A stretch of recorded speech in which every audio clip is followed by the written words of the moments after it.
Hello everyone, welcome to another video. I'm Randy and welcome to 1967. This is the 18th in my series where I go through each year. I started in 1950 all the way up to 1967 and I tell you my favorite album, my favorite song, my favorite movie, and my favorite television show. And one caveat is I have to have a physical copy of it in order to choose it. And with the television series, they are only eligible their debut season. Otherwise, some series ran 20 years or whatever Gunsmoke did. But anyway, let's get to my favorites for 1967. For my favorite album, the fourth runner-up is The Who Sell Out. This is a reissue. The original one had a poster that came with like the first 500, and they've redone the poster in this reissue. So I guess it goes this way. And this is the a reissue of the British one because it shows the track record label as they were on Decca in the United States. And anyway, this is a unique album by The Who that features jingles and commercials in between songs. And you can see on the cover, Heinz Baked Beans, Odorama, Odorono. And Keith's got one there. John Entwistle. I'm not sure what he's selling right there. A teddy bear? I don't know. But anyway, in between songs, like I said, they'd have these jingles. Some didn't like it. I don't mind it. I can still listen to it all the time, even though I've heard this album a million times. But it's got terrific songs on here like I Can See for Miles, Relax, I Can't Reach You, and Marianne with Shaky Hands. Just a wonderful Who album. Some people's favorites, actually, but it's a little lower down on my list, but it's a great album, I think. And my third runner-up, I only have it on CD, Velvet Underground and Nico. Yeah, I don't have the banana you can peel. But this album took on difficult subjects, including many drug references. The music was called avant-garde, but I don't know, it just had a simplicity to it, although there was some harshness in some of the music and lyrics. But the highlights include I'm Waiting for the Man, Femme Fatale, Venus and Furs. Yeah, just a great album. And the Brian Eno had that quote that even though it didn't sell very well, that every person that bought it originally started a band. Yeah, Velvet Underground and Nico. I forgot to mention maybe the centerpiece of the album, which was Heroin. That's the one that has a harshness at the end, but for a lot of the song, it's just kind of this melodic, pleading viola, and just a slow beginning that just revs up at the end. Anyway, my second runner-up, also on CD, it's The Doors, their debut album. This was an influential debut album with a blues-based sound that kind of highlighted Ray Manzarek's keyboards and included Morrison's evocative voice and lyrics. And contains maybe their best-known song, Light My Fire, and has the opus, the end that closes the album, a great rocker and Break On Through to the Other Side, and a great cover of Willie Dixon's Backdoor Man. Fantastic debut. And my first runner-up is Are You Experienced from the Jimi Hendrix Experience. Looks like I got a cracked case. Maybe I'll take that out of there.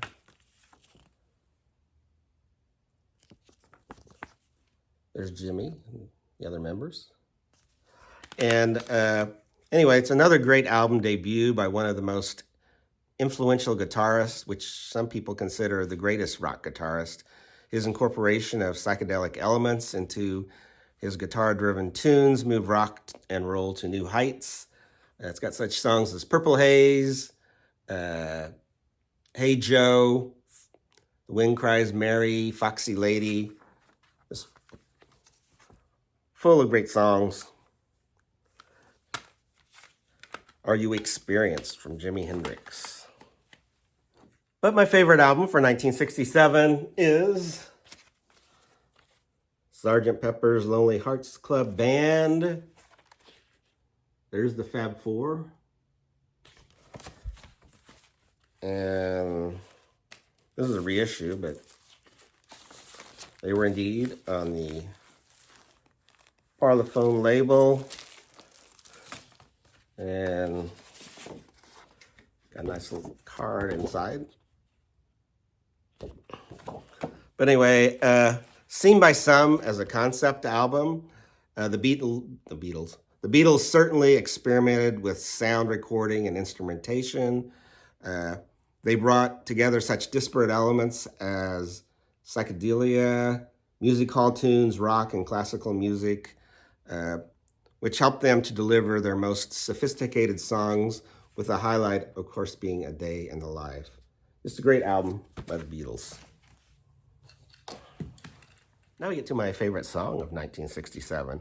I will say that I'm also doing a series with Rich Strickler on his channel, which I'll leave a link below to our latest video. I think so we're up to 1970. We're picking our 50 favorite songs from each year. We started in 65. And I will say that my songs here don't always match up with what I pick there. Some of it may be that I don't think anybody else is going to pick it, and they compile the list together to see what the top 10 are. Well, actually, the top 50, but we mainly focus on the top 10 because that's each of us show our top 10 list and we talk about it. But then he later shows the whole list at the end of the video. But anyway, so I'll put a link below for that. I also want to say that I'll also put links below to the songs I pick for my top 5. Also, I'll put links to a song from each of the albums I picked as well. Anyway, let's get to it. 1967, my fourth runner-up is indeed Van Morrison from his album Blowin' Your Mind. It's the song Brown Eyed Girl that they celebrate here. You can see it, first song on here. This is a reissue on Music on Vinyl. Of course, he was on the Bang label. But it is probably the song most associated with Van Morrison and probably his catchiest tune and his biggest hit as well. It's a song of remembered romance and includes the Sweet Inspirations singing backup, which included Cissy Houston, which was Whitney's mom. She also sang with Elvis Presley as well. My third runner-up is indeed by Big Mama Thornton. It's the song Life Goes On. Big Mama Thornton was best known for having the original hit of Hound Dog that was later covered by Elvis Presley. She was a great blues and R&B singer-songwriter. The song appears on the album The Queen of Monterey. And on this album, she is backed with the Muddy Waters Blues Band. It's a great heartbreaking ballad. So I'm going to put a link below, but that's a great song that everybody needs to hear. Life Goes On, Big Mama Thornton. My second runner-up is from the Who Sell Out, and it's I Can See for Miles, which is last song on side A. But this is a great example of Who energy, with Roger Daltrey slowly exhibiting his anger over a cheating significant other and giving Keith Moon the opportunity to go hog wild on the drums with some great layered guitar parts. Some think it's Keith Moon's best drumming, but yeah, I Can See for Miles. My second runner-up comes from Procol Harum. It's the song A Wider Shade of Pale, which was on the American release, but it wasn't on the UK release of the original album, from what I understand. Now, this is a great record store day, which they have an extra disc, and they have some songs like Hamburg, which was a single, and many other tunes on here. But yeah, this was a great RSD release. Came with nice poster. Ooh. You also got the album cover, I think, from Italy, where it was pink. And some information there. And like I said, yeah, it's the song A Wider Shade of Pale. A great rock tune with classical elements, a cathedral organ, and some great soulful singing by Gary Brooker. It has been used in a ton of movies, and it remains a song that I never tire of. Whiter Shade of Pale by Procol Harum. And my favorite song from 1967, One Hard to Ignore, from Sgt. Pepper. Yes, it's indeed the end tune, A Day in the Life. An all-time classic with great parts sung by John and Paul, which included news that Paul had read in the Daily Mail publication. I heard the news today, oh boy. Has some iconic piano, especially the chord at the end. It was a fantastic album, closer, and one of the most complex and experimental tracks that the Beatles ever recorded. Just a masterpiece. Day in the Life, my favorite song of 1967. And now for my favorite movie of 1967. The fourth runner-up is The Dirty Dozen. This is a two-set that came with Stalag 17, which I already had, but this was cheaper than buying the movie itself. But anyway, this Lee Marvin, pictured here, heads an all-star cast, tasked with convincing 12 convicts to participate in a suicide mission during World War II. Standouts include John Cassavetes and Telly Savalas as the two most hard to control. You have Donald Sutherland. He has a classic scene where he's impersonating an officer during a practice maneuver and examining the ranks, which is hilarious. Robert Ryan is also great as the doubting colonel. Just a great movie, The Dirty Dozen. My third runner-up, Bonnie and Clyde, directed by Arthur Penn, a bold retelling of the infamous crime spree of the notorious outlaws Bonnie and Clyde and their demise. It starred Faye Dunaway as Bonnie Parker and Warren Beatty as Clyde Barrow. It has everything with suspense, violence, humor, romance, and ultimately ending in tragic results. Bonnie and Clyde modernized the gangster film, much like the Wild Bunch would do for the Western in a couple of years. Yeah. Bonnie and Clyde, my third runner-up. My second runner-up is Cool Hand Luke, directed by Stuart Rosenberg. One of Paul Newman's most poignant performances, with an equal amount of humor and alienation as he portrays a nonconformist prisoner in a rural prison. So many classic scenes like the egg eating contest, a sexy car wash, and the scene that provides one of the most famous movie lines, "What we have here is failure to communicate," said by the great Strother Martin right there. My first runner-up is Le Samurai by Jean-Pierre Melville. This is a Criterion collection. Has a great booklet and everything and some great special features in it. But anyway, this is a wonderfully constructed film by Melville about a hidden man, Alain Delon, who is seen by witnesses at his last hit job and has struggled to survive from the police and the people that hired him. It has an amazing beginning sequence with no dialogue for around the first 10 minutes. It also has, it's an expert example of noirish visual style, and DeLong creating an iconic hitman. You also notice with the hat, I think the Coen brothers must have watched this film before they did the film Miller's Crossing. The hat is really important in that film as well. Great film. If you haven't tried a Melville film, this is a great one to start with, Le Samurai. And my favorite film from 1967 is indeed The Graduate with Dustin Hoffman. There's Anne Bancroft's leg. There she is again. Mrs. Robinson, are you trying to seduce me? Famous line. But this is a Criterion collection. It has a lot of extras and indeed does have the booklet as well. But this was directed by Mike Nichols. Great coming-of-age comedy drama with Dustin Hoffman as the disillusioned college student with the comedy coming out of uncomfortable situations.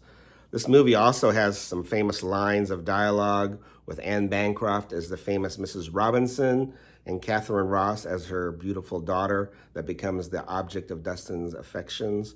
Just a classic. Now for my favorite television series from 1967. My fourth runner-up is Callan. This is a British TV series starring Edward Woodward. As American audiences may know him as the Equalizer. which was later made into movies with Denzel Washington. And they have a reboot of the series now, I think, with Queen Latifah, I think it is. But anyway, it's Edward Woodward, and in this, he is a special agent, David Callan, showing that the spy game is indeed a dirty business where elimination is often on the table. And the first 2 seasons were in black and white, and a lot of those don't exist anymore. But this has, like, I think the last 2 seasons, which were in color. And the only problem I have with that is it was on videotape, which doesn't quite look right, but still a great series, Callan. My third runner-up is the Western High Chaparral. High Chaparral was the name of the ranch in the Arizona Territory run by Leif Erikson in the middle right there. He was known as Big John Cannon in the series, whose wife was killed in the first episode. And then he marries a woman 30 years his junior as part of a bargain with a neighboring Mexican rancher, Don Sebastian Montoyo, which adds kind of a unique storyline to the Western. There's the one who marries Linda Crystal. Then you got Cameron Mitchell as a son, Mark Slade as a son, and Henry Darrow is her brother. But yeah, great Western series, High Chaparral. My second runner-up is Mannix. There you go. This one got a head start on what would be a multitude of 70s detective shows. The first season was a little different in that he worked for a big organization, a big detective organization, and that didn't quite work. Luckily, it didn't get canceled. And then the next year, he had his own agency. He had Peggy Fair, was played by Gail Fisher as secretary. The changing it up really helped the show. There's only one weird thing about the TV series, if you've ever watched it. The beginning sequence, for each show, you would see him start to hit somebody. You could tell he misses by a mile. And it's why they would want to show that every week as the beginning sequence, I have no idea. But anyway, maybe they wanted to show that, this isn't real, this is a fake, this is TV. I don't know. The violence isn't real. Whatever. But anyway, I still like Mannix. And Mike Connors played Mannix, and he did a really good job. Not as good as a couple others that I will talk about later and other years. And my first runner-up is The Prisoner. This is a Blu-ray, all 17 episodes of this great British series, a complete series with a lot of extras. This British TV series starred Patrick McGoohan, who was also in Danger Man, known as a secret agent in the U.S. And in this series, after he quits the his British intelligence position, he is subsequently abducted and imprisoned in a mysterious village, which I'd say prisoner. He can wander around freely. He just can't get out of the village. But this is really unique. He's only referred to as number 6 in the village, and it's a mysterious, surrealistic, and a truly unique exercise. The Prisoner from 1967, my first runner-up. And my favorite television show from 1967 is indeed the Smothers Brothers Comedy Hour. Now, this comedy variety series starred Tom and Dick Smothers, or there they are, who were known for their comedy music routines, but this connected with the youth for its anti-establishment leanings and political satire. This often led to conflicts with the network, as network executives canceled this show, even though it was still popular. They had some great musical guests on there, Buffalo Springfield, The Who, and Cream. In fact, I think it was The Who's performance where they blew up Keith Moon's drum kit or whatever. Anyway, the explosion caused Pete Townsend to have some loss of hearing. That's where it happened, was on the Smothers Brothers comedy show. They also had Pat Paulson, who became a star on this show. Pat Paulson for president. But anyway, great television series, the Smothers Brothers Comedy Hour. I want to thank everyone that stayed with me through this series. I always love seeing your picks for each of these categories. And I'll see you in 1968.